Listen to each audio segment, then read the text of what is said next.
పూర్వక వందనాలు తెలియజేస్తున్నారు. మూడవదిగా నన్ను ఎంతగానో ప్రేమించి తన వాక్య పరిచర్యలో నన్ను ఎంతగానో బలపరిచి నడిపించి ప్రోత్సాహపరుస్తున్నటువంటి మా ప్రియులు అనగా దైవజన యొక్క తండ్రి గారు అనగా తాతయ్య గారు, వారు కూడా నా నిండు వందనాలు తెలియజేస్తూ వారికి లేరు. వారు మా సన్నిధానంలో ఉన్నారు, దేవుల పట్టణంలో వారు మా సన్నిధానంలో ఉన్నారు. నేనేమో ఇక్కడ ఉండడం జరిగింది. దేవుని నామానికి మహిమ కలుగును. మంచిది. కొద్ది విషయాలు దేవుని మాటలు చాలా జాగ్రత్తగా నాకు ఇచ్చిన సమయాన్ని త్వరగా సద్వినియోగం చేసుకోవడానికి ఇష్టపడుతున్నాను. చదవండి పరిశుద్ధ గ్రంథం నుండి మొదటి తెస్సలోనికయులకు రాసిన పత్రిక 4వ అధ్యాయము మొదటి నేర్చుకుని వచ్చినాము. ఈ రీతిగా రాయబడ్డాయి. The book of 1 Thessalonians chapter number 4 verse 1-2 onwards.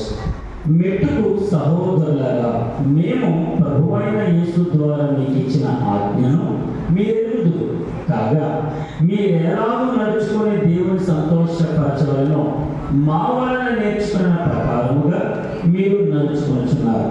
ఈ విషయంలో మీరు అంతకంతకు అభివృద్ధి పొందవలెనని మిమ్మల్ని వేడుకొని ప్రభువైన యేసునందు హెచ్చరించుచున్నాము.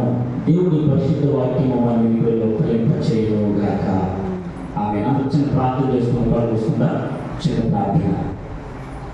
మమ్మల్నిగా ప్రేమించిన మా ప్రియ పరలోక తండ్రి, మీ ఘనమైన పాదములతో వందనములు స్తుతులు స్తోత్రాలు చేస్తున్నాం ప్రభువా. ఈ యొక్క మధ్యాహ్న కాలంలో నీ మాటలు వినటకు ఇచ్చిన ధన్యత స్తోత్ర ప్రభువా. దూర ప్రాంతం నుంచి క్షేమకరంగా నీ సన్నిధానానికి తీసుకొచ్చా. నీ వాక్కు ద్వారా మా అందరితో సూటిగా కలిగి మాట్లాడి బలపరిచి నడిపించి యేసుక్రీస్తు అతి పరిశుద్ధమైన నామములో అడిగి పొందుకుని ఉన్నాము మా పరమ తండ్రి. ఆమె దేవునికి స్తోత్రం. మంచిది. పరిశుద్ధ గ్రంథంలో రాయబడిన ఈ మాట మొదటి తెస్సలోనికయుల పత్రికలో అపోస్తలుడైన పౌలు ఒక లేఖ రాస్తూ ఏమని సెలవిస్తున్నాడంటే, ఇదిగో ప్రియ సహోదరులారా, మీరందరూ ప్రభు మీద ఆధారపడేటువంటి విధానాన్ని చూస్తూ ఉంటుంటే, ప్రభు మీద మీకు ఉండేటువంటి ఇష్టాన్ని చూస్తూ ఉంటుంటే, ప్రభు మీద మీకు ఉండేటువంటి ఆ ఆలోచన ఆసక్తిని చూస్తూ ఉంటుంటే నాకెంతో సంతోషంగా ఉంది. ఎందుకు ఈ మాట సెలవిస్తున్నాడంటే, అపోస్తలుడైన పౌలు అపోస్తలుల కార్యగ్రంథంలో తన మిషనరీ యాత్ర ప్రారంభించినప్పుడు మొదటి మిషనరీ యాత్రలో 2000 కిలోమీటర్లు ప్రయాణం చేసి, రెండవ మిషనరీ యాత్రలో 3000 కిలోమీటర్లు ప్రయాణం చేసి, మూడవ మిషనరీ యాత్రలో 4000 కిలోమీటర్లు ప్రయాణం చేసి అనేకమైనటువంటి సంఘాలను దర్శించి అనేక రకాలైనటువంటి మనుషులతో మాట్లాడి వాళ్ళందరి యొక్క స్థితిగతులు ఎరిగినటువంటి ఈ పౌలు యేసుక్రీస్తు యొక్క దర్శనాన్ని పొందుకోగానే ఆ దర్శనానికి లోబడి ప్రభు పరిచయంలో ముందుకు కొనసాగుతూ ప్రభువు మెప్పును పొందుకున్నటువంటి వారిగా ఉన్నాడు ఈ అపోస్తలుడైనటువంటి పౌలు.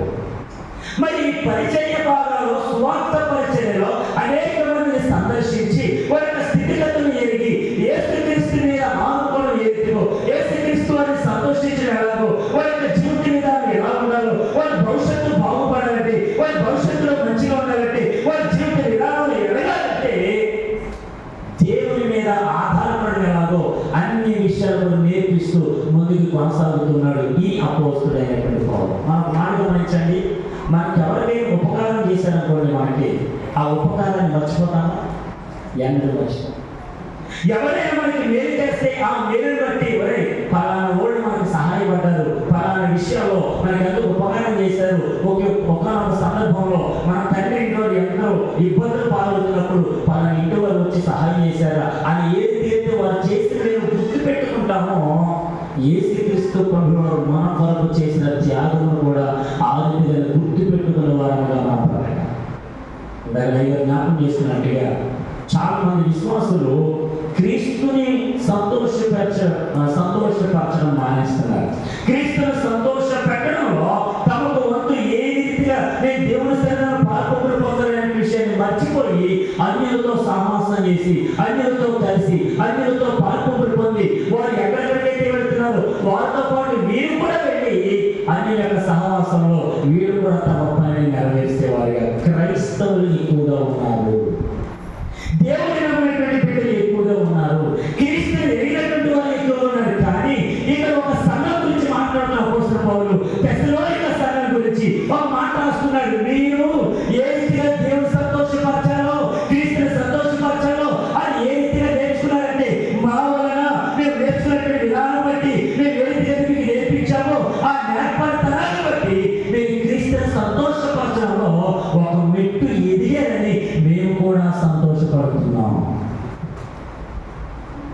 బిడ్డ చదువుతున్నప్పుడు, ఒక వ్యక్తి తన ఉద్యోగంలో ఒక్కొక్కటి ఎదుగుతున్నప్పుడు తన ఇంటి వారు తన యజమాని ఏంటి సంతోషపడతారో అది ఒక సంఘం క్రీస్తులో ఇంకా ఎదుగుతుంటే సంఘ కాపరి సంతోషపడతాడు. అలాగే నియమించినటువంటి ఈ కాపరి నియమించిన నా దేవుడు కూడా సంతోషపడతాడు.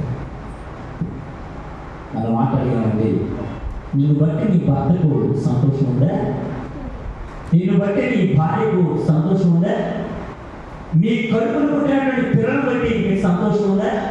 కొంతమంది అంటూ ఉంటారు, నా కడుపును చెడగొట్టాడండి, వీడిని ఎంతకాలం పెంచి పెద్ద చేశాను, వీడికి మంచి ప్రయోజనం అవుతాడు అనుకున్నాను, మంచిగా చదువుకొని జాబ్ తెచ్చుకొని చక్కగా సెటిల్ అవుతాడు అనుకున్నాను, కానీ వీడు అలవాచరణగా తిరిగి అనేక రకాలైనటువంటి సాహసాలు బట్టి చెడిపోయాడండి నా బిడ్డలు అని చెప్పేటువంటి తల్లిదండ్రులు ఎంత ఏడుస్తున్నారు వారికే తెలుసు. మాట చెప్తాను, పెట్టుకోండి. నీ పిల్లల గురించి నువ్వు ఎంతైతే ఏడుస్తున్నావో, నీ పిల్లలు బాగుపడతానని ఎంతైతే దేవుని సన్నిధిలో కన్నీరు కాస్తున్నావో, అలాగే ఇశ్రాయేలు ప్రజల గురించి, తన పిల్లలైనటువంటి వారి గురించి దేవుడు కూడా అంతకంటే ఎక్కువగా ఆలోచన కలిగి ఉన్నాడు. ఉదాహరణకి యెషయా గ్రంథం 1:2 సమర మాట, the book of Isaiah chapter number 1:2. యెహోవా మాట్లాడుచున్నాడు, ఆకాశమా ఆలకించుము, భూమి చెవియొక్కుము, నేను పిల్లలను పెంచి గొప్పవారిగా చేసితిని, వారు నా మీద తిరగబడి ఉన్నారు. దేవుడు తన పిల్లలైనటువంటి ఇశ్రాయేలు ప్రజలతో మాట్లాడుతుంటే వినట్లేదని తాను సృష్టించినటువంటి ఈ భూమితో ఆకాశంతో మాట్లాడుతున్నాడు. ఆకాశమా ఆలకించు, భూమి చెవియొక్కు, ఎందుకు ప్రభా నేను ఎందుకు నీ మాట వినాలి? నీ పిల్లలున్నారుగా, నువ్వు కనేటువంటి పిల్లలున్నారుగా, నీ పిల్లలు నీ మాట వినట్లేదు అడిగితే ఆ మాట మాట్లాడుతున్నాడు, నేను పిల్లలను పెంచి గొప్పవారిగా చేసి తిని. ఎంత గొప్పవారు చేశా, వాళ్ళని ఒక్కొక్క మెట్టు హెచ్చింపజేస్తూ ఉన్నాను, వాళ్ళని ఒక్కొక్క మెట్టు ఎదిగింపజేస్తున్నాను.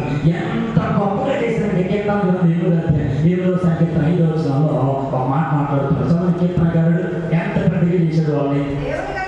దేవుని కంటే వారిని కొంచెం తక్కువ వారిగా చేసి ఉన్నావు, మహిమ ప్రభావములతో వారికి కిరీటము ధరింపజేసి. చూడండి, యేసు ప్రభువు వారికి రావాల్సిన మహిమ తన పిల్లలైనటువంటి వారు కూడా నా ప్రభు ఇచ్చాడు. ఒక మాట చెప్తాను, గుర్తుపెట్టుకోండి. ఒక విధంగా నువ్వే కనుక కరెక్ట్ అయితే నీకు ఇచ్చేటువంటి గౌరవం నీ పిల్లలకి ఇస్తారు కదా. కొంచెం మాట్లాడుతున్నా, ఇస్తారు కదా. ఒక కరెక్టర్గా ఉంటే నువ్వు కరెక్టర్గా నీ పిల్లలు తీసుకుని వెళ్తా ఉంటుంటే నీకు ఇచ్చేటువంటి గౌరవం నీ పిల్లలు కూడా దొరుకుతుంది. నువ్వు ఒక లాయర్గా అయితే నీ పిల్లలు కూడా ఆ గౌరవం దొరుకుతూ ఉంది. నువ్వు ఒక గవర్నమెంట్ ఎంప్లాయీ అయితే ఆ గవర్నమెంట్ ఎంప్లాయీ నీకు ఎంతైతే అధికారం ఉందో, ఎంతైతే నీకు గౌరవ మర్యాద చూపిస్తున్నారు, అలాగే నీ కుటుంబ వారు కూడా అలాగే. దేవునికి స్తోత్రం. మీ అందరికీ ఒక మాట చెప్తాను. ఇప్పుడు మేము ఆ గౌరవం నుంచి లోపలికి వస్తున్నాం. మమ్మల్ని చూడగానే దేవుడి సేవకు వచ్చారు కానీ మమ్మల్ని దేవుడి సేవకు ఏం చేశారు, పైకి పిలిచి ఐదు కూర్చోండి ఆమె ఇది మా చెప్పిన చేశారు. నా ప్రభువు ఉండేటువంటి అధికారం ఆయన మనకి ఇచ్చేటండి. యెహోషువార్త 1:12 తను ఎంత అంగీకరించిన వారికి అందరికీ అనగా తన నామమున విశ్వాసం ఉంచిన వారికి దేవుని పిల్లలకు ఆయన అధికారం అనుగ్రహించాడు. The God has given his authority to his people and to his children. ఆయన తన పిల్లలకు ఆయన అంత అధికారం ఇచ్చాడు. అలాగైతే ఇప్పుడు అధికారాన్ని పొందుకున్నటువంటి మనము, దేవుని పిల్లలుగా బ్రతకాల్సిన మనము, దేవుని సంతోష పెట్టాల్సిన మనము, దేవుని ఇంకను ఉత్సాహ సంతోష కారణాలలో ఆయన కనపరచాల్సిన మనము ఈ లోక పోవడానికి అలవాటు పడిపోతామంటే అన్య జనుల కంటే మనమే దేవునికి చక్కగా తెచ్చివ్వగలేమా? అది అంటాడు మా పత్రికలో, మిమ్మల్ని బట్టి కదా నా నామము అన్య జనుల మధ్య దూషింపబడుతుంది. ఆకాశమా ఆలకించు, భూమి చెవియొక్కు, ఎందుకు ప్రభా అంటే నా పిల్లలను నేను పెంచి వారు పెద్దవాళ్ళు చేసి వారు గొప్పవాళ్ళుగా చేసేది. వారు నా మాట వినట్లేదు, పట్టించుకోవట్లేదు, సంతోషపరచట్లేదు, నా మాట వినకుండా అటు ఇటు తిరుగుతూ ఉన్నారు. అందుకే మిమ్మల్ని పిలుస్తూ ఉన్నాను, మీరైనా మాట వింటారంటే. ఆకాశంలో పడిందండి కీర్తన గ్రంథం 20వ సంకీర్తన 1వ వచనంలో అంతరిక్షము ఆయన మహిమను ప్రచురం చేస్తుంది. మరి ఈరోజు మనం ఆయన స్వారూప్యంలో ఆయన స్వహస్తాలతో నిర్మించబడిన మనం ఆదికాండ గ్రంథం 2:7 దేవుడిని యెహోవా నేలమట్టితో నరుడు నిర్మించి వారి నాసికా రంధ్రములలో జీవవాయువు మొదలుగా నరుడు జీవాత్మయను తన స్వరూపంలో నిర్మింపబడిన ఈ మానవుడు దేవుణ్ణి సంతోషపరచలేకపోతున్నాడు, దేవుణ్ణి గర్పరచలేకపోతున్నాడు. ఇంచుమించు మేము గరిపటి నగరంలో 7:55కి ప్రయాణం మొదలుపెట్టాం. మధ్యలో వచ్చేసరికి మా బండి పెట్రోల్ అయిపోయింది. వెంటనే చూసుకున్నాం, ఈ యొక్క రూట్ మ్యాప్ ఉంటుంది కదా, ఈ రూట్ మ్యాప్లో చూసుకున్నాం మా పెట్రోల్ బంక్ ఎక్కడ ఉందంటే మేము ఆగి మా బండి ఎక్కడ రాయకుండా ఇంచుమించు 1 కిలోమీటర్ దూరంలో పెట్రోల్ బంక్ ఉంది. దేవాలయం మా ప్రయాణంలో మేము ఎక్కడికి చేరుకోవాలో, ఏ సమయానికి చేరుకోవాలో, ఎలా చేరుకుంటే బాగుంటుందో నా దేవుడికి ముందుగానే తెలుసు. ఎందుకు తెలుసా? నా ప్రయాణము ఆయన చేతికి అప్పగించారు కాబట్టి. అలాగైతే ఈ భూమి నుండి మనము పర్వత దేశానికి ప్రయాణం అవుతున్నాం. ఈ పర్వత దేశానికి ప్రయాణం అవుతున్నటువంటి మనము మన ప్రయాణము ఆయన చేతిలో పెట్టగలిగితే, ఆయన అనుకున్నట్టే మనం ఆయన సంతోష పెట్టగలిగితే, మన ప్రయాణంలో ఎన్ని అడ్డంకులు వచ్చినా ఆయన తొలగిస్తాడు. ఈ మాట ఎప్పుడైతే నా దేవత దేవుడు ఆకాశంతో భూమితో మాట్లాడుతున్నాడు, వీడిని పెంచి పెద్దవాడిని చేస్తే వీడిని సంతోషం పెట్టకుండా, వీడిని దేవుడు మహిమపరచకుండా, దేవుడికి కావాల్సిన ఘనత వీడికి రాకుండా వారే దేవుడి ఘనత దొంగిలించే వారిగా క్రైస్తవులు ఉన్నారు. దేవుడికి చెందవలసిన మహిమ దేవుడికి చెందలేకుండా వీరే దొంగిలిస్తున్నారు. ఒక మాట ఇష్టం చూడండి. ఇప్పుడు మనం పత్రిక పాఠ్యభాగం చదువుకున్నాం. సువార్త పాఠ్యభాగం గ్రంథం చూడండి. మత్తయి సువార్త 15వ అధ్యాయము. కనాను స్త్రీ తూరు సీదోను ప్రాంతం నుంచి వచ్చినటువంటి ఈ తల్లి, ఆ తల్లిని చూసి యేసు ప్రభు చెప్పిన మాట యొక్క అద్భుతం చూడండి. 22వ భాగం లేదా 21 నుంచి యేసు అక్కడి నుండి బయలుదేరి తూరు సీదోను ప్రాంతములకు వెళ్ళగా, ఇదిగో ఆ ప్రాంతముల నుండి కనాను స్త్రీ ఒకటి వచ్చి, ప్రభువా, దావీదు కుమారుడా, నన్ను కరుణింపుము, నా కుమార్తె దెయ్యము పట్టి బహుబాధపడుచున్నదని కేకలు వేసాను. గమనించండి. ఈ తల్లి తూరు సీదోను ప్రాంతంలో నివాసం ఉంటుందేమో తెలియదు కానీ యేసు ప్రభువు తూరు సీదోను ప్రాంతం రాగానే కనాను స్త్రీ యేసు ప్రభు అక్కడ ఉండాలని తెలుసుకొని యేసు ప్రభు దగ్గరికి వచ్చింది. ఎందుకు వచ్చింది? ఏదో ఒక అవసరం ఉంటే వచ్చింది. ఏదైనా గవర్నమెంట్ ఆఫీస్కి వెళ్తున్నాం అంటే ఏదో ఒక అవసరం ఉంటే వెళ్తాయి కదండి.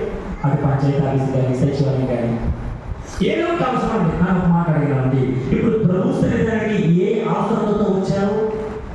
అవసరం లేకుండా రాలేదుగా, ఏదో ఒక అవసరం ఉంది. నేను నా భార్య ఎందుకు వచ్చానంటే దేవుడికి కనపరిచి, దేవుడికి సన్నిధానం వాక్యం అందించి మళ్ళీ నా ప్రాంతానికి వెళ్ళి ఇప్పుడు మళ్ళీ గడిపడ నుంచి మళ్ళీ మా దేవుడి ప్రాంతానికి వెళ్ళిపోవాలి. నేను దేవుడి సన్నిధానంలో ఈ వాక్యాన్ని ఇచ్చేది దేనికోసం అంటే బడా నమ్మకమైన మంచి దాసుడా అనిపించుకోవడానికి. ప్రభు నన్ను మెచ్చుకుంటే ఆ మెచ్చుకు తగ్గ ప్రతిఫలం నాకు ప్రభుత్వాడు కదా అనేటువంటి ఆలోచనతో ఈ రోజు ఈ సన్నిధానం అడుగు పెట్టాను. నా అవసరాన్ని, నాకు ఉండేటువంటి ఈ యొక్క అవసరాన్ని బట్టి ప్రభు సన్నిధానం అడుగు పెడితే మరి మీరంతా ఎందుకు ఏ అవసరం చేత ప్రభు సన్నిధానం అడుగు పెట్టారు? ఈ తల్లి తనకు ఉండేటువంటి అవసరం ఏంటంటే తన కుటుంబం గురించి ఆలోచన చేసినటువంటి ఎక్కువ మాట బాగు పెట్టుకోండి. ఒక తల్లి కుటుంబం గురించి ఆలోచించినట్టుగా భర్త కూడా ఆలోచించలేమో. సాంప్రదాయ గ్రంథం 14:14 జ్ఞానవంతురాలు తన ఇల్లు కట్టిన 3 తన చేతులతో తన ఇల్లు. మరి భర్త గురించి ఎక్కడలేదే. భర్త జ్ఞానవంతుడి ఉంటే కుటుంబాన్ని కట్టుకోలేను, భర్త జాగ్రత్తగా ఉంటే తన కుటుంబాన్ని రక్షించుకోలేను, ఎక్కడ లేదు కదా బయటలో అంటే కుటుంబానికి. ఇప్పుడు మనందరూ ఒక మాట తెలుసు, ఆడదే ఆధారం అనేటువంటి మాట మనకి అర్థమంటే ఏది తెలుసో, ఈ కుటుంబానికి ఆధారం క్రీస్తు అయితే కుటుంబాన్ని సమక్షంలో చూసినటువంటి బాధ్యత భర్తకి ఇచ్చాడు. అదే సమయంలో భార్య కూడా ఇచ్చాడు. కానీ భర్త ఆఫీసులో పని నిమిత్తం ఏదో పని నిమిత్తం బయటికి వెళ్ళిపోతే ఇంటిని జాగ్రత్తగా చూసుకోవాల్సిన బాధ్యత భార్యదే, తల్లిదే. అందుకని తల్లికి అంత ఇంపార్టెన్స్ ఇచ్చాడు. ఈ తల్లి ఒక భర్త చెప్పాడు, ఏమండి మన కుమార్తె బాగోలేదు కదా, మన కుమార్తె తెలియపట్టింది కదా, మన కుమార్తె యొక్క బాగోదు మనం చూసుకోలేదంటే నేను అనుకుంటున్నాను ఈ భర్త కూడా ఎవరో దగ్గరికి వెళ్ళి ఉంటాడో మనకు తెలియదు. కానీ తల్లి యేసు ప్రభు గురించి విన్న వెంటనే ఆయన దగ్గరకు వచ్చి కేకలేస్తుంది, ప్రభువా, నా కుమార్తె తెలియపట్టింది, బాగు చేయండి ఆయన. అంతకుముందు వైద్యుల దగ్గరికి వెళ్ళడం లేదా? అంతకుముందు అనేకమైనటువంటి వైద్యశాలకు వెళ్ళడం లేదా? అనేకమైనటువంటి బోధ వైద్యుల దగ్గరికి వెళ్ళడం లేదా? అనేక రకాలైనటువంటి మనుషులు కలుసుకోలేదా? లేదా అనేకమైన ప్రజల దగ్గరికి వెళ్ళి తన బోధ వెలిగించుకోలేదా? తన బాధ చెప్పుకోలేదా? తన అవసరాలు పంచుకోలేదా? అయిన వారితో, కుటుంబీకులతో, ఇరుగు వారితో, పొరుగు వారితో, బంధువులతో, స్నేహితులతో తన కష్ట సుఖాలు పంచుకోవడం లేదా అని అడిగితే పంచుకొని ఉండొచ్చేమో కానీ ఏ ఒక్కరు కూడా తల్లి యొక్క బాధను పట్టించుకోలేదు. నా మాట అడిగినండి, ఈ రోజు నీకు వచ్చినటువంటి బాధ అనేక మందితో పంచుకున్నట్టే వాళ్ళు నీ బాధను పంచుకునే వారు ఉన్నారా? లేదంటే ఆ బాధ అనేక మందికి తెలియజేసి నేను బాధ పెట్టేవారు ఉన్నారా? ఈ కనాను స్త్రీ యేసు గురించి విన్నది. యేసు గురించి వినని ఆయన దగ్గరికి వచ్చి కేకలు వేస్తుంది, అయ్యా నా గురించి చాలా, నా కుమార్తె గురించి వచ్చాను, నా కుమార్తె బాగుపడితే నాకు అదే సంతోషం. ఈ రోజున చాలా మంది తల్లిదండ్రులు బ్రతికేది తమ పిల్లల కొరకే. మళ్ళీ చెప్తున్నాను, తల్లిదండ్రులు బ్రతికేది మాట ఏమంటారు, పిల్లలకు పుట్టక ముందు ఎంతో సంతోషంతో ఎంతో ఆనందంతో గడిపినటువంటి ఈ తల్లిదండ్రులు పిల్లలు పుట్టిన తర్వాత తనకంటూ ఏదో ఒకటి స్థిరపరచాలని, తనకంటూ ఏదో ఒకటి సిద్ధపరచాలని కాయం కష్టం చేసుకుని చెమటూటి సంపాదించిన రూపాయి జలసాలకి ఖర్చు పెట్టడం మానేసి తమ కుటుంబ ఆస్తుల కొరకు పక్కన తీసి పెడతారు తల్లిదండ్రులు. మరి ఈ పిల్లల గురించి నీకెంత బాధ్యత ఉంటే ఆయన సిలువలో 3 బ్రేకుల మీద ఆ రాము మీద వేలాడి మన కొరకు ఆఖరి రక్తబొట్టు వరకు కాల్చిన ఆ యేసు మనకంటే నాకు ఎంత బాధ్యత ఉంది. How God was responsible in his people. ఆయన ప్రజల గురించి ఆయన అంత ఆలోచన కలిగి ఉన్నాడు కదా. నీ పిల్లల గురించి, నీ భర్త గురించి, నీ భార్య గురించి ఎంత ఆలోచన కలిగి ఉన్నాడు కదా. అలాగైతే ఈ కనాను స్త్రీ చేసినటువంటి పని ఈ రోజు నువ్వు చేయగలిగితే నా ప్రభువు సంతోషపెట్టినట్టే. మరి ఏం చేసింది తల్లి? 3 విషయాలు ఏంటో చూడండి. మొట్టమొదటి విషయాన్ని 23వ వచనం, అందుకు ఆయన ఆమెతో ఒక్క మాట అయినా చెప్పలేదు. అప్పుడు ఆయన శిష్యులు వచ్చి ఈమె మన వెంబడి వచ్చి కేకలు వేస్తున్నది బాగుంటు పెట్టుకోండి. యేసు ప్రభు వెళ్ళిపోమంటే, యేసు ప్రభు పంపించమంటే ఆ శిష్యులందరూ పంపించడానికి చాలా ప్రయత్నం చేశారు. కానీ ఈ తల్లి చేసిన మొట్టమొదటి పని ఏంటంటే she followed Jesus Christ. యేసు ప్రభుని వెంబడించడంలో విసుగు చెందలేదంటే, యేసు ప్రభు దగ్గర ఏ అవసరత కోసం వచ్చిందో ఆ అవసరతను తీర్చుకునేంత వరకు కూడా యేసు ప్రభుని వెంబడించడం మానలేదు, విడిచిపెట్టలేదు, వదిలేయలేదు. ఉబేదెదోము ఇంటిలో దేవుని మనసు 3 నెలలుంటే అంతకు ముందు వాళ్ళు ఆశ్రయించబడితే ఈ మనసు గురించి ఇంకా వాళ్ళకి ఇంటి పేరు ఆ దేశం అంతటా, ఆ ప్రాంతం అంతటా మారుకోకపోతే ఎక్కడో కోటలో ఉండేటువంటి దావీదు మహారాజు ఆ మాట విన్నాడు. పరుగున ఉబేదెదోము ఇంటికి వచ్చాడు. దేవుడి మందసాన్ని కొత్త బండ్లో ఎక్కించుకొని తీసుకుపోతున్నాడు. నాకు ఆ ఆశీర్వాదం కావాలని. అలాగైతే ఈ కనాను స్త్రీ యేసు ప్రభుని వెంబడించడంలో ఎంతైతే ఫాలోవర్గా మారిపోయిందో ఈ రోజు నువ్వు యేసు ప్రభుని వెంబడించడంలో అంతే ఫాలోవర్గా ఉన్నావా? 2024 సంవత్సరంలో ఉన్న ఆసక్తి ఈ రోజు అదే ఆసక్తిలో ఉన్నావా? ఒక జాబ్ చేసేటప్పుడు 1 సంవత్సరం పోతే మరొక సంవత్సరం వచ్చేసరికి జీతం హై అవ్వాలి, పెరగాలి. ఒకవేళ పెరగకపోతే మన జీవితంలో మనం ఏమనుకుంటాం? ఇప్పుడు చూసి ఇదే చేద్దాం, ఎందుకు ఈ ఆఫీస్లో వేరే దాన్ని మారిపోవడం ఆయన మారిపోవడం చూసే. అలాగైతే మరి నీ భక్తిలో పెరుగుదల ఉందా? నీ భక్తిలో ఎదుగుదల ఉందా? క్రీస్తును సంతోష పెట్టుదలలో నీకుండేటువంటి అవగాహన ఇంకా మెచ్యూరిటీ అయ్యావా? లేదంటే అన్ని జనుల వల్లే మనం కూడా అరితేగానే దేవుడు సూచిస్తున్నాం, ప్రభు నాకు అది కావాలి, ఇది కావాలి.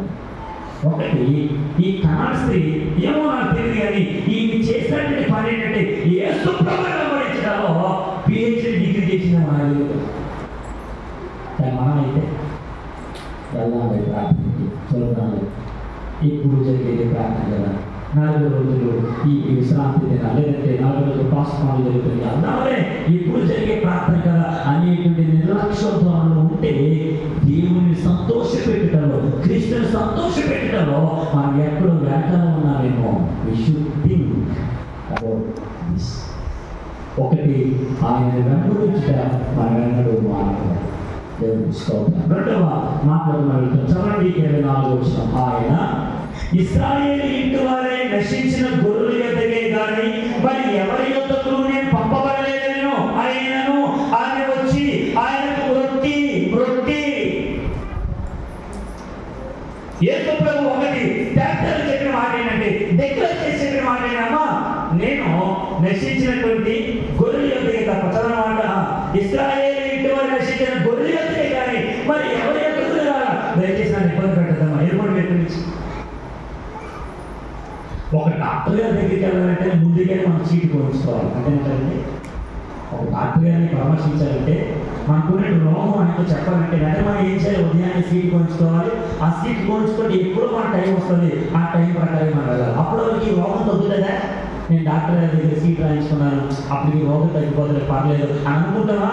ఎప్పుడు ఆయన దగ్గరికి వెళ్తామా, ఎప్పుడు ఆయనకు చూపించుకుంటామా, ఎప్పుడు ఆయన మాట్లాడతారా, ఎప్పుడు నాకు చికిత్స చేస్తారా అని ఆలోచన నీకు ఎంతైతే ఉంటుందో, క్రీస్తు దగ్గరికి వచ్చిన తర్వాత ఆయన మాటలు వినాలి, ఆయనకి లోపడాలి, ఆయన ప్రేమను పొందుకోవాలి, ఆయన చూడాలి, ఆయన దర్శించాలి, నా రోగమును నాకు స్వస్థనిచ్చి నన్ను పరామర్శించి నన్ను దర్శించి నన్ను బోధ చేయాలి అనేటువంటి ఆరాటంతో మీరు ఉంటే ఇప్పుడు ఈ తల్లి చేసిన పని ఏంటంటే, రెండవది ఆయన మాట్లాడుతున్నాడు, డిక్లేర్ చేశాడు, నేను నశించినటువంటి ఇశ్రాయేలు ఇంటి వారి దగ్గరికి వచ్చాను తప్ప నీలాగా నాలాగా ఎవరి దగ్గరికి రాలేదమ్మా, దయచేసి నన్ను ఇబ్బంది పెట్టద్దు, వెళ్ళిపో అని యేసు ప్రభు మాట్లాడుతున్నా ఆయన దగ్గరికి వచ్చి మ్రొక్కేసినట్టు మోకాలు వేసి ఆయన పాదాలు పడుతుంది.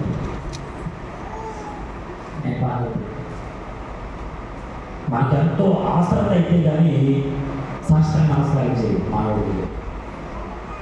రేపు మాకు పాపకి వెళ్ళి లేదంటే బాబు వెళ్ళి జరగాలి కాబట్టి ఇంచుమించు 3 లక్షలు 5 లక్షలు ఖర్చు అవుతుంటే మనకున్నటువంటి బ్యాంక్ బ్యాలెన్స్ ఈ యొక్క బంగారు వెళ్ళి లోన్లు పెట్టుకొని వచ్చిన తర్వాత ఇంకా సర్దుబాటు అవ్వకపోతే 1 లక్ష రూపాయలు కావాల్సి వస్తే మన అయిన వారందరి దగ్గరికి వెళ్తాం. ఒకరు ఎక్కడే ఇవ్వకపోతే ఎక్కడో దొరకకుంటే ఎవరు ఉంటే వారందరూ డబ్బులు ఇస్తారు తెలియని వాళ్ళ దగ్గరికి వెళ్ళి చేతులు కట్టుకున్న కాళ్ళు కట్టుకున్న డబ్బులు ఎలాగైనా ఈ విషయాలు మనకు తెలుసు. ఈ తల్లి తన కుటుంబంలో ఏర్పడిన సమస్యను బట్టి ఆ పరిష్కారం కోసం అందరి దగ్గరికి వెళ్ళి భోజనం లేదు తెలియదు, అందరి దగ్గరికి వెళ్ళి కాళ్ళు పట్టుకోలేదు నాకు తెలియదు, అందరి దగ్గరికి వెళ్ళి ఏడ్చింది నాకు తెలియదు, కానీ యేసు ప్రభు దగ్గరికి రాగానే ఆమె వెంబడించిన యేసు ప్రభుని వదిలిపెట్టలేదు. రెండు ఆయన వెళ్ళిపోమంటుంది కానీ మొక్కడం మాత్రం గమనించలేదు. వెంబడించిన ఆమె యేసు ప్రభు దగ్గర బీడింది, ఓడింది, మొక్కింది. అది అంటారు కదా అది కాలంలో ఒంటరి మీద వచ్చినటువంటి ఈ ఎలియాజరు అక్కడున్నటువంటి ఆ చిన్నదాన్ని చూడగానే ఆ చిన్నదాన్ని చూసి అమ్మ త్రాగడానికి నువ్వు నా నీళ్లు చేరిస్తే కనుక చక్కగా తాగుతాను అని మాట్లాడుతూ ఉండగానే ఈ నేతికి మోకరించాడు ఎలియాజరు, ఒంటెలు కూడా మోకరించాడు. ఈ ఒంటెలు మోకరించాయి కాబట్టి ఆ పైన ఉండేటువంటి ఆ భారమంతా కూడా దించడానికి వీలైంది. అలాగైతే ఈరోజు నీ మీద నా మీద ఉండేటువంటి భారం పోవాలంటే ఈ ఒంటెలు మోకరించినట్టుగా, ఎలియాజరు మోకరించినట్టుగా, తనస్త్రీ మోకరించినట్టుగా మనం కూడా బెండ్ అయితే మన మీద ఉండేటువంటి నేతి మీద భారం తగ్గుతుంది. ఊహిస్తున్నాను. ఒకటి ఆయన వెంబడించింది, రెండు ఆయన మొక్కింది, మూడవ విషయం చెప్పి మీకు ముగిస్తున్నాను. 26వ వచనం అందుకు ఆయన పిల్లల బట్టి తీసుకొని ఒక్క పిల్లలకు వేట యుద్ధం కాదని చెప్పగా ఆమె నిజమే ప్రభువా, ఒక్క పిల్లలు కూడా తన యజమానుల బలమైన నిలబడి మొక్కలు తిరుగు కదా అని చెప్పాను. ఏమైంది? అందుకు యేసు అమ్మా నీ విశ్వాసం తప్పది. అందుకు యేసు ఎప్పుడు యేసు ప్రభు ఆమెను ఒక కుక్కతో పోల్చినప్పటికైనా, ఒక అంటరానితనాన్ని చూసినప్పటికైనా ఆమె ఏం చేసింది తెలుసా? ఒప్పుకుంది, అంగీకరించింది, తట్టుకుంది, తాడుకుంది. కుటుంబంలో భర్త ఏమన్నా కానీ భార్య ఓపికతో పట్టి చూడండి, ఆ కుటుంబం క్షేమంగా ఉంటుంది. భార్య ఎన్నిసార్లు తింటే కానీ భర్త కొన్నిసార్లు చెవిటి వాడిగా ఉండాలంట. పిల్లలని చెప్పాను, మా పిల్లలని చెప్పాను. ఎందుకు చెప్తారు మాట? కొంతమంది భవిష్యత్తు నన్ను అంటాడా అని అనేక మాట చెప్పమంటారా? ఒకవేళ ఈ తల్లిని అమ్మ కుక్క పిల్లలు చెప్తారా? యేసు ప్రభు నీకు అర్థమైందిగా నన్ను కుక్క అంటారా అంటే మీకు ఇక్కడికి వచ్చిన తర్వాత లేదా మీకు మొక్కుతున్నారని మీరు ఎక్కడికి వస్తున్నారని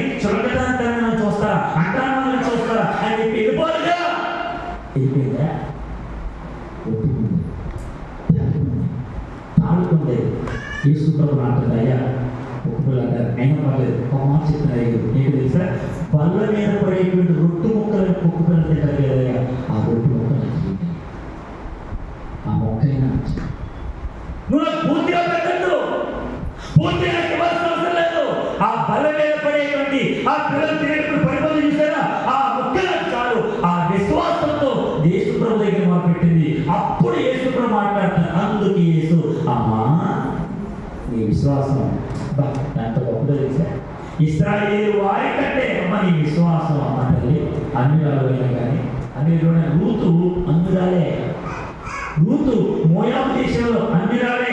కానీ ఎప్పుడైతే నయోమితో కలిసిందో, నయోమి దేవుని వెంబడించిందో, నయోమి ఎప్పుడైతే దేవుని ఆరాధిస్తుందో, ఆ ఆరాధికుడైనటువంటి ఆ దేవాలయానికి ఆరాధన చేసిందో, రూతు బోయాజును పెళ్లి చేస్తుంది. వీరిద్దరికి కలిసినటువంటి లేదా వారిద్దరికి పుట్టినటువంటి ఆ కుమారులో నుంచి యేసు ప్రభు ఈ లోకానికి వచ్చారు. ఒకవేళ రూతు ఆ రోజు తట్టుకోకపోయి వెళ్ళిపోయి ఉంటే ఈ రోజు నాకు తెలిసి బైబిల్ పరిశుద్ధ గ్రంథంలో రూత్ పేరు మనకు కనబడేది కాదు. కాబట్టి కనాను స్త్రీ కూడా పేరు కనబడేది కాదేమో. ఒప్పుకుంది, నేను ఇస్తున్నాను. ఒకటి వెంబడించడంలో ఆయన ఫాలోవర్గా మారిపోయింది. రెండు యేసు ప్రభువును వచ్చింది. మూడు విశ్వాసం కలిగిన దానిగా, విశ్వాసవంతురాలిగా తన జీవితంలో ఎన్నడూ చూడలేటువంటి విశ్వాసాన్ని యేసు ప్రభు చూసేసరికి, అమ్మా నీ విశ్వాసం గొప్పది అని యేసు ప్రభువుని మెప్పించగలిగింది కనాను స్త్రీ. ఈ రోజున యేసు ప్రభువుని మెప్పించగలుగుతున్నారా? ఏదో ఆంధ్రాకి వెళ్ళాలి కదా, స్తోత్రం చెల్లించాలి కదా, ప్రార్థనకి వెళ్ళాలి కదా, ఒకవేళ ప్రార్థనకి వెళ్ళాలి పాస్టర్ గెలిపిస్తారేమో, ఒకరి ఇంటికి వచ్చి ఏమైనా అంటారేమో అనేటువంటి ఆలోచన ద్వారా ప్రభు సన్నిధికి రావద్దు. యేసు ప్రభువును మహిమపరచుటలో, ఆయన సంతోషపరచుటలో నేను కూడా పాలుపాలుస్తున్నగా ఉన్నటువంటి ఆలోచనతో ప్రభు సన్నిధికి రండి. కనాను స్త్రీ గమనించినట్టుగా వెంబడేద్దాం, కనాను స్త్రీ మొక్కినట్టుగా మొదలుదాం. కనాను స్త్రీ విశ్వాసం కలిగిన దానికంటే ఎక్కువ విశ్వాసం కలిగి ఆయన పరిచయలో ముందుకు సాగిపోదాం. అంతవరకు ప్రభు దీవెన ఆశీర్వాదాలు మెండిగా మనందరికీ దయచేయను గాక. ఈ మాటలు మన ఇంట్లో ఫలాభివృద్ధి జరిగించిన గాక. చిన్న ప్రార్థన చేస్తున్నాం. కళ్ళు మూసుకుందా. చిన్న ప్రార్థన. పరిశుద్ధులైన మా కళ్ళ తండ్రి, ఈ మధ్యాహ్న కాలంలో మరొక శరీరాలను ప్రార్థిస్తున్నాం. ఇంతవరకు అనుకూలమైనటువంటి మీరు అభిషేకించిన ప్రతి మాటకు నాయన సంతోషపరిచే విధానం, నాయన అపోస్తలుడైన పౌలు నేను క్రీస్తును పోలి నడుచుకుంటున్న ప్రకారం మీరు నన్ను పోలి నడుచుకోండి అని కొరింథీ సంఘానికి రాసిన పత్రికలో ఈరోజు మిమ్మల్ని బట్టి నాయన మేము కూడా చక్కగా నడుచుకునేందుకు భాగ్యం ప్రసాదించండి. కనాను స్త్రీ నిన్ను వెంబడించి నీకు మ్రొక్కి నీ విశ్వాసం కలిగి నాయన తన కుమార్తె విషయంలో ఏర్పేసిన ఆయన అద్భుత కార్య విషయంలో అటువంటి ఆయన విశ్వాసంతో ఆయన నీ కొరకు పరుగులు పెట్టి ప్రభువా నీకు మ్రొక్కి బడా నమ్మకమైన మంచి దాసుడా అనిపించినటువంటి వాక్యాన్ని మాత్రమే ప్రసాదించినాం. ఆయన ముఖ్యంగా ఈ యొక్క దాసులు అలాగే కుటుంబాన్ని బట్టి సంఘాన్ని బట్టి ప్రార్థన చేస్తున్నాం. ఇచ్చిన మంచి అవకాశం స్తోత్రం చేస్తూ అల్పడును